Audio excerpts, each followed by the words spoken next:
ایک رات ایک معصوم بچے نے خواب دیکھا۔ 11 ستارے، سورج اور چاند سجدے میں تھے۔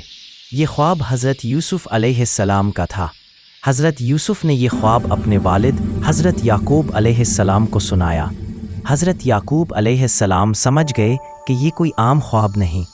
محبت سے فرمایا، بیٹا یہ خواب اپنے بھائیوں کو مت بتانا، حسد دلوں کو جلا دیتا ہے۔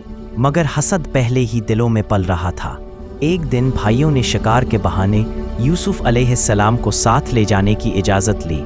جنگل کی خاموشی میں بھائیوں کا رشتہ ٹوٹ گیا۔ معصوم یوسف کو گہرے کنویں میں پھینک دیا گیا۔ اندھیرا تھا مگر یوسف کا رب ساتھ تھا۔ رات کو بھائی ایک خون آلود قمیص لے کر لوٹے۔ کہنے لگے، ابا یوسف کو بھیڑیا کھا گیا۔ حضرت یعقوب علیہ السلام نے قمیص دیکھی، نہ دانتوں کے نشان تھے نہ کپڑا پٹا تھا۔ آنکھوں سے آنسو بہنے لگے۔ دل نے صبر کیا اور زبان پر صرف اتنا تھا، میرا رب بہتر جانتا ہے۔ کنویں کی تاریکی میں کچھ وقت گزرا، پھر ایک قافلہ آیا۔ رسی ڈالی گئی اور یوسف علیہ السلام کو نکال لیا گیا۔ چند سکوں میں بیچ دیا گیا اور یوسف غلام بن کر مصر پہنچ گئے۔